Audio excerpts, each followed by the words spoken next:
Bon, bah voilà les gars, nos bleus sont tout simplement éliminés de cette compétition, de cette Coupe du Monde. Hier, défaite 2-0 face à l'Espagne. Je vais être honnête, moi j'ai encore du mal à la digérer.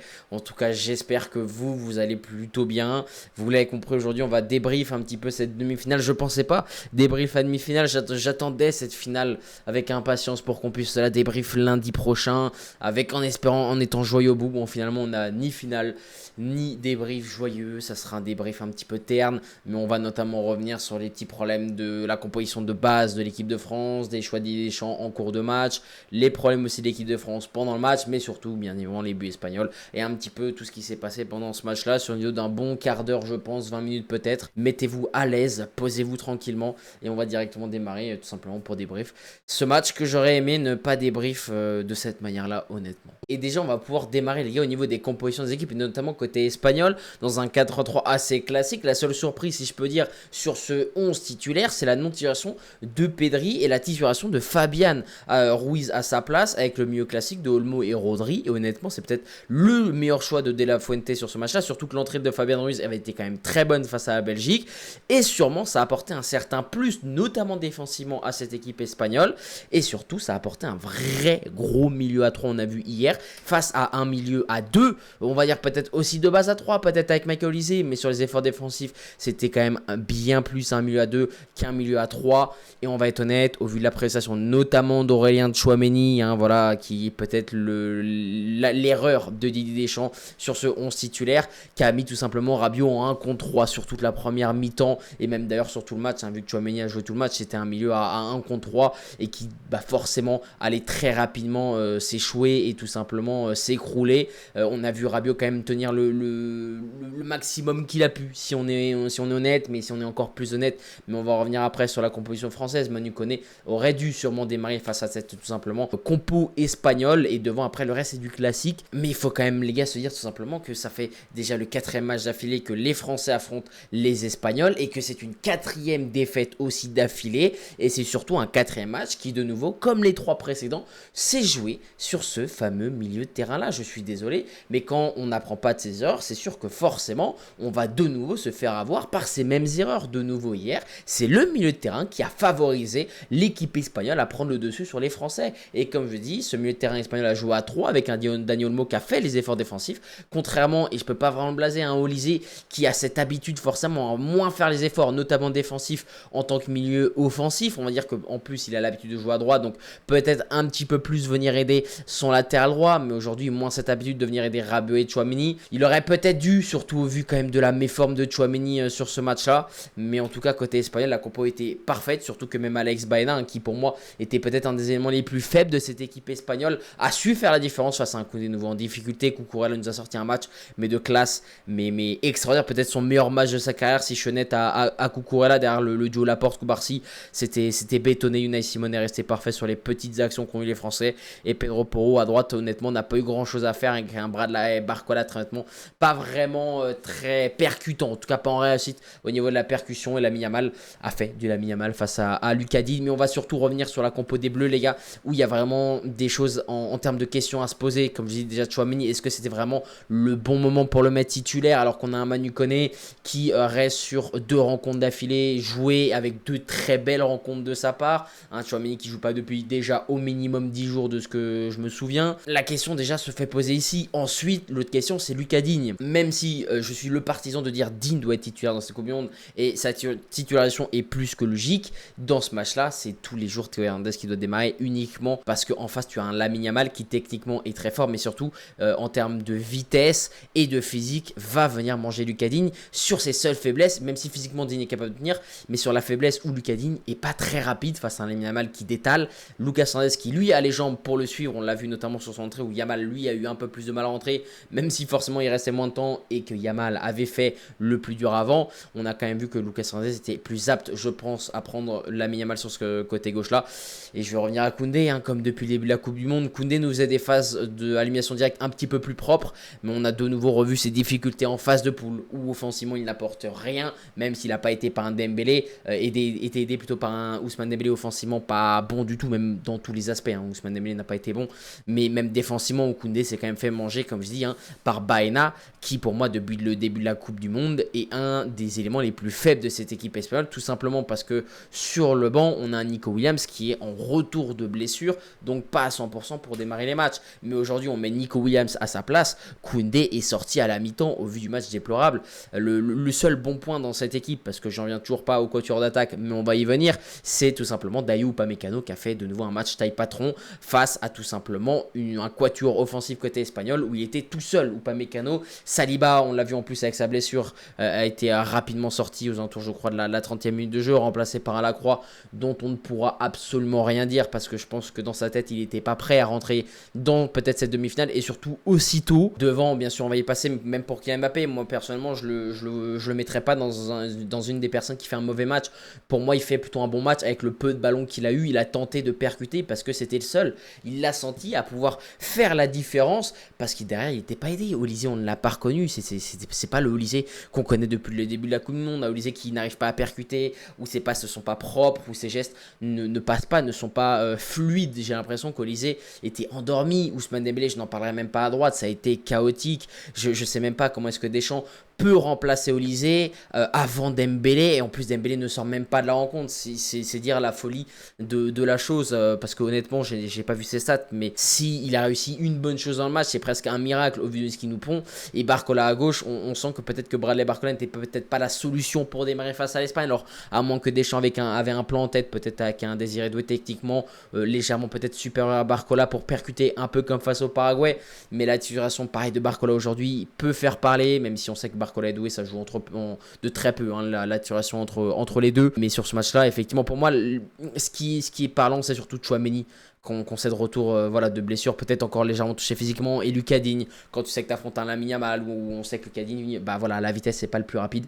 Il y a des questions qui se posent, donc forcément les choix des champs sont un peu forcément mis sur cette table là, mais au fond voilà, c'est l'équipe type, c'était une équipe qui devait au minimum jouer, qui nous a rien présenté. Mais bien sûr on va surtout reparler bien sûr des actions qu'il y a eu dans le match, et on va déjà démarrer avec pour moi l'action qui va faire totalement tourner le jeu aussi en la faveur du côté espagnol, notamment au niveau du milieu de terrain. C'est ce carton jaune d'Adrien Rabiot ici cette semaine, qui dans un premier temps n'est pas réellement visible sur Dani Olmo si on est honnête, mais quand on voit le ralenti, il n'y a rien à dire, la semelle est logique, et même le carton jaune derrière qui va lui être donné est plus que logique, la faute est là. Et c'est là que le tournant de ce match là sur ce milieu de terrain, comme je disais, notamment espagnol, a pris le tournant. On a compris côté espagnol que Tchouaméni n'était pas réellement dedans dès le début, et que Rabiot était le seul un petit peu poison qu'aurait pu tenter de faire mal à ces milieux de terrain là, et donc ils ont insisté, et insister a été la bonne chose. Le carton jaune rapidement arrivé, et derrière malheureusement la non-possibilité pour Adrien Rabiot de réellement jouer son jeu, parce qu'avec un jaune, avec une équipe qui t'agresse assez régulièrement, c'est compliqué de jouer et de proposer ton football que tu sais faire.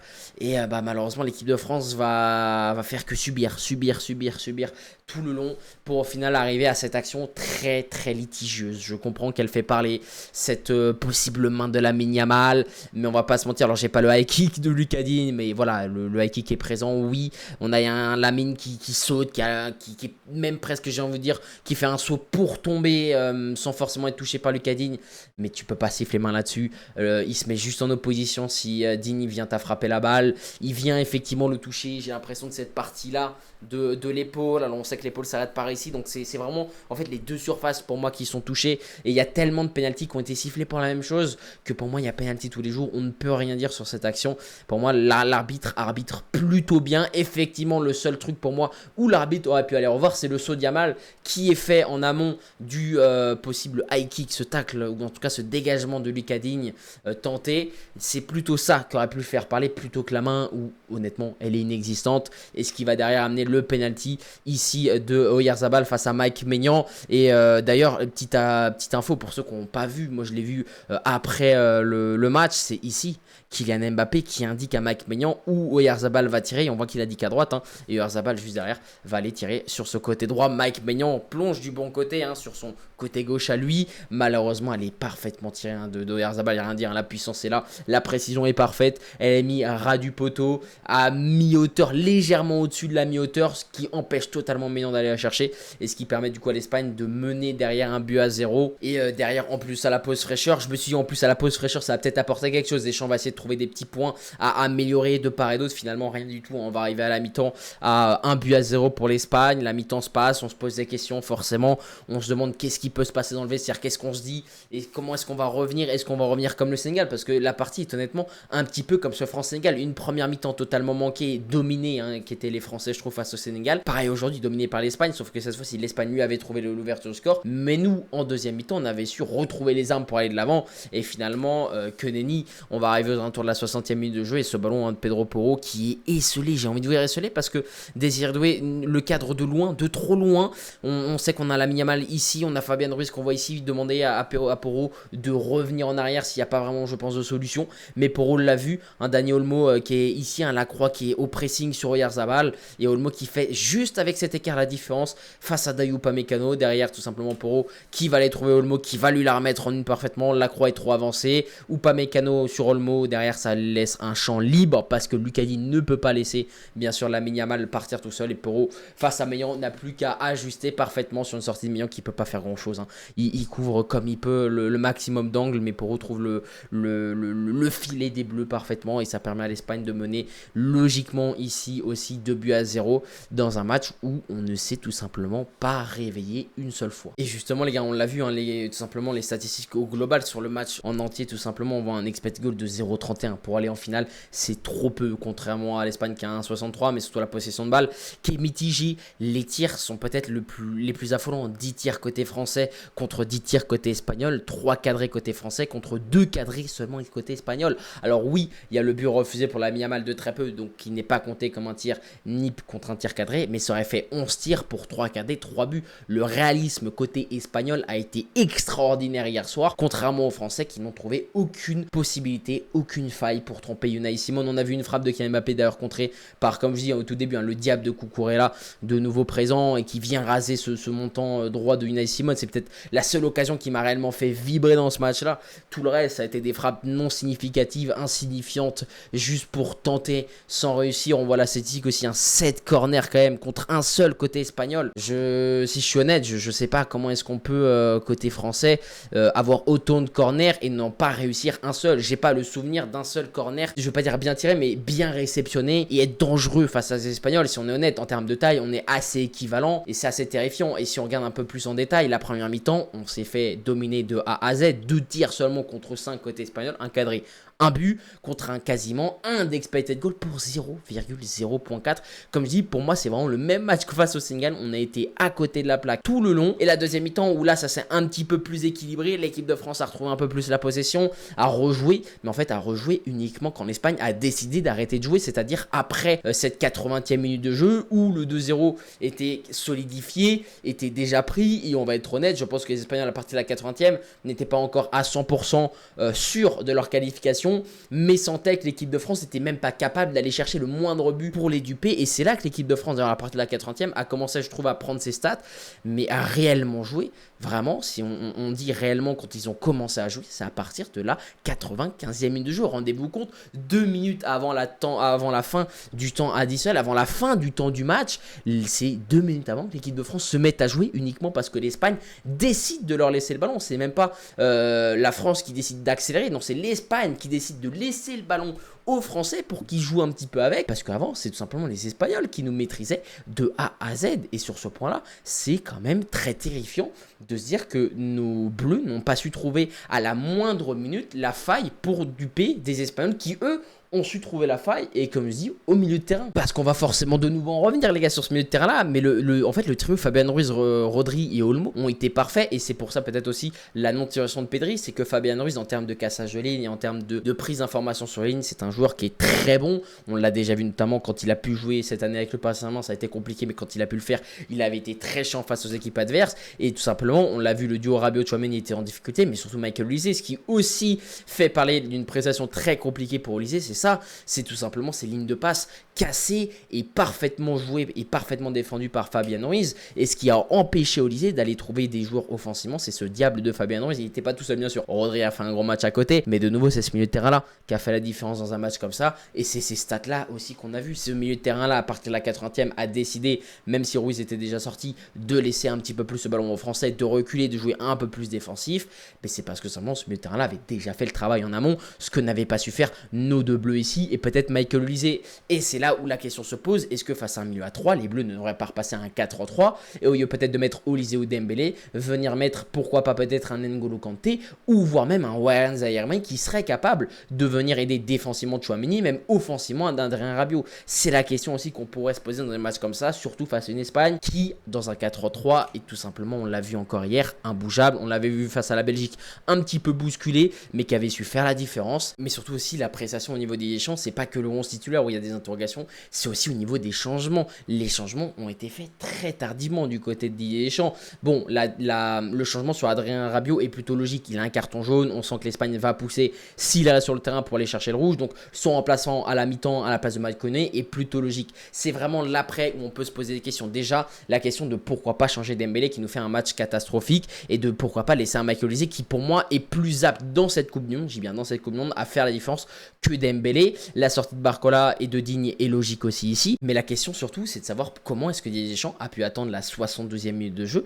pour sortir Michael Olise et Lucas Digne à la place du coup de Cherki et de Théo Hernandez ici. Comment est-ce qu'on peut attendre la 72e minute de jeu dans un match où on est mené 2-0 pour faire entrer du 109 et surtout à la place de joueurs qui ne provoquent rien. On a vu Dioui rentrer dès la 57e minute de jeu. Pour moi, c'était le moment aussi pour faire entrer au minimum peut-être Ryan Cherki à la place de Dembélé ou d'Olise. Moi, j'aurais plutôt sorti Dembélé si je suis honnête et mettre Olise à droite et mettre Cherki tout simplement dans l'axe parce que voilà, je vais être honnête, Dembélé fait un match catastrophique et pourquoi pas tenter aussi un petit peu après, si la possibilité y est, de sortir Lucas Digne parce que pour moi, son changement était logique, mais pareil, Lucas Digne aurait dû sortir pour moi à la mi-temps, bien plus tôt ici aussi, parce que tout simplement, il se fait manger par Lamine Yamal tout le long du match, et l'entrée de Théo Hernandez à sa place aurait été logique, et il y a d'autres questions aussi qui se posent, parce qu'on a vu sur les quelques actions offensives qu'on a eues, on est énormément passé sur les côtés, et on a eu énormément de possibilités de centre, mais non abouties par Koundé et par Digne, pour la seule et unique raison qu'on avait soit personne à la surface de réparation, soit uniquement Kylian Mbappé,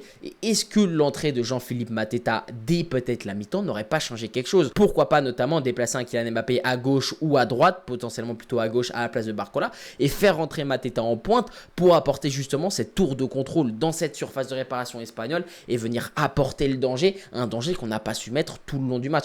Il y a des petites questions qui peuvent se poser là-dessus. Forcément, je suis pas entraîneur, je peux rien dire. Je dirais bien évidemment merci à Didier Deschamps, ça sera sûrement même mon message en fin de vidéo, mais il y a des petits points négatifs quand même sur le 11 titulaire et les changements qui ont pu être faits par Didier Deschamps et par son staff, parce qu'il n'est pas tout seul. Bien sûr, il n'y a pas que Deschamps, il y a le staff aussi derrière qui aussi est un petit peu discuté. Mais dans un match comme ça, il y a des changements qui doivent être faits beaucoup plus rapidement, notamment à la place d'un Dembélé, où on lui aurait dû lui laisser 5 petites minutes après la première mi-temps et voir si au bout de 5 minutes il est capable de faire une différence. Il l'a pas fait, il a perdu 2 ballons de nouveau. C'est là que tu dois le sortir en même temps que pour moi Bradley Barcola qui doit sortir à la place de Doué. Mais bon, en tout cas, l'équipe de France est bel et bien éliminée de la possibilité d'aller chercher ce trophée de cette Coupe du Monde dimanche soir. On les retrouvera quand même pour le dernier match de Didier Deschamps samedi soir, je crois à partir de 23h, soit face à l'Argentine, soit face à l'Angleterre pour la place de 3 et 4e de cette Coupe du Monde. Mais il y a des regrets, je vais être honnête, j'ai énormément de regrets parce que pour moi, on est sûrement la meilleure équipe de cette Coupe du Monde au vu des talents et de ce qu'on a proposé. Et sur le seul match où on affronte une petite difficulté, malheureusement, on s'échoue à ne pas jouer, à ne rien faire. À noter d'ailleurs aussi en après-match, les mots crus mais logiques, et j'aimerais bien en voir plus de Ryan Cherki sur plein de journalistes qui au bout d'un moment, il faudrait faire son travail correctement sur des questions qui sont plus bêtes les unes que les autres. Je remercie Cherki de son honnêteté et de ses réponses parfaites d'un Kylian Mbappé qui, pareil, n'a pas su trouver les réponses. Mais on l'a vu, hein, on l'a vu en fin de match. Même moi, je vais être honnête, j'ai même pas trouvé de réponse pendant le live. Mais même les joueurs, hein, ils ont mis je ne sais plus combien de temps à sortir des vestiaires. Même, je crois que c'est même Cherki qui sort en premier des vestiaires pour aller parler aux journalistes parce que je pense que même eux n'avaient pas la réponse du pourquoi, du comment. Ce soir, ça n'a juste pas démarré, ça n'a pas pas enclenché. Et c'est terrible, voilà, on se voyait sûrement tous dimanche soir du côté de New York pour affronter soit de nouveau l'Angleterre ou l'Argentine et tenter d'aller chercher cette troisième étoile, pourquoi pas même avoir le duel, le rematch face à l'Argentine si l'Argentine passe ce soir face à l'Angleterre. Il y avait plein de choses, mais le seul sérieux que beaucoup n'avaient pas vu, c'est cette élimination ce soir et de cette manière-là face à l'Espagne. Je pense que c'est cette élimination qui a du mal à passer ce soir, encore aujourd'hui, même hier soir. C'est de cette manière-là. Si on aurait vu une équipe de France qui joue, qui tente, mais en face une Espagne qui contre à chaque fois nos ballons et qui joue mieux que nous, ça serait peut-être mieux passé. Mais là, honnêtement, l'élimination a du mal à passer parce qu'on n'a pas joué, on n'a rien tenté, on n'a rien proposé. Et en face, en plus de ça, l'Espagne, lui, a pris toutes ses faiblesses et les a transformées en grosses forces pour eux. Et ce qui fait que l'Espagne fait un match, j'ai même pas envie de vous dire parfait parce que pour moi, il y a plein d'erreurs. Mais en même temps, le match est bon de leur part parce qu'ils ont juste négocié parfaitement toutes les grosses erreurs de nos Français pour nous mettre en danger et nous mener et nous battre uniquement de 0. Et si on est honnête, aujourd'hui, si on n'a pas Upamecano, on en prend peut-être 4, 5, voire même plus, surtout si côté espagnol, on est encore plus réaliste que ça sur les autres frappes. Mais en tout cas, ouais, compliqué cette élimination et cette défaite hier soir avec cette manière-là qu'on mine au bleu. Mais bon, au final, voilà, on peut pas refaire le passé. L'élimination est là, va falloir attendre 2030 pour retrouver nos bleus pour cette Coupe du Monde. Enfin, on l'espère, on sait jamais, on voit l'Italien maintenant depuis 3 éditions. La seule chose, c'est qu'il y aura, ça sera pas forcément ce même-là. À tout moment, je pense que Saliba et Digne ne seront plus là. Saliba qui a des douleurs d'eau, ça va être compliqué. Pareil pour Mike Maignan, à voir un petit peu plus haut, peut-être Ousmane Dembélé, qui sera déjà au-delà de la trentaine. Je pense qu'il sera encore là, mais ça sera pas le même Dembélé que cette année ou que sur les dernières années. Mais c'est sûr que voilà, ça fait mal. Il faudra quand même jouer cette troisième place au maximum pour Didier Deschamps parce que c'est la fin voilà, de son ère depuis 2014. Il est quand même là sous l'ère Didier Deschamps, rendez-vous compte. C'est 2 matchs perdus en Coupe du Monde, 2 matchs perdus face au champion allemand en 2014 et ce diable de Manuel Neuer, et aujourd'hui face à l'Espagne, peut-être en tout cas en lice pour aller chercher la Coupe du Monde. Et la stat aussi folle, c'est Kylian Mbappé, c'est son tout premier match de sa carrière perdu en Coupe du Monde dans les 90 minutes. Rendez-vous compte quand même de la performance, ne serait-ce de Mbappé, mais surtout en fait au global du collectif de l'équipe de France. Maintenant, forcément, le cœur est peiné, forcément, avec cette défaite-là. Mais comme je dis, il faudra jouer à fond pour moi samedi. J'aimerais bien voir Didier Deschamps notamment faire tourner. J'aimerais notamment voir, pourquoi pas, Ryan Cherki, Jean-Philippe Mateta, Zaïre Emery, Kanté, Konaté, Gusto, pourquoi pas Samba, voire même peut-être Risser dans les buts français. Et Lacroix, bien sûr, titulaire. Moins envie, si je suis honnête, de voir Marcus Thuram notamment, ou peut-être Konaté, qui sont, je trouve, vraiment en difficulté. En tout cas, qui étaient en difficulté avant cette Coupe du Monde. Je veux bien voir Malo Gusto aussi à droite. Je veux voir une équipe changeante, mais j'aimerais bien aussi en même temps voir forcément la victoire parce que je vous l'ai dit un petit peu avant, mais c'était l'avant-dernière de Didier Deschamps. Ça sera la dernière, ce match de la 3e ou 4e place de la Coupe du Monde, parce qu'en plus de ça, Zinedine Zidane était sur les papiers et a été même officialisé aujourd'hui dans l'après-midi. Zidane va signer ses papiers là d'ici quelques jours. Ça sera même d'ailleurs, je pense, en début de semaine prochaine. Donc c'est acté, c'est 100% fait. Didier Deschamps disputera son dernier match, et pour son dernier match, j'ai envie de le voir forcément aller chercher cette victoire parce qu'il faut le dire, il faut le remercier. Didier Deschamps a fait un travail monstrueux. Rappelez-vous 2010, de 2000 tout simplement 12, les cataclysmes que nous proposaient nos joueurs en équipe de France, et son arrivée a fait tellement de bien, et ça part notamment de cette qualification dans le dur face à l'Ukraine avec une Coupe du Monde 2014 exceptionnelle où on perd face aux champions du monde, un Euro 2016 de dingue, on y a tous cru à cette victoire, à une finale en 2018 et une victoire en Coupe du Monde pour apporter cette 2e étoile. Et derrière, bon, les 2 euros en 2021 et 2024 qui étaient très compliqués, mais entre deux, il y a eu la Coupe du Monde 2022 qui a été encore de nouveau, je vais pas dire exceptionnelle parce qu'on n'a pas été étincelant, mais on a été exceptionnel là où dans le parcours on a été quasiment jusqu'au bout, on a été de nouveau en finale, où on s'est bataillé, où on sort peut-être une finale, Mbappé notamment sort une finale de dingue. Donc merci énormément Didier Deschamps, c'est sur ces mots là que je vais finir bien évidemment cette vidéo.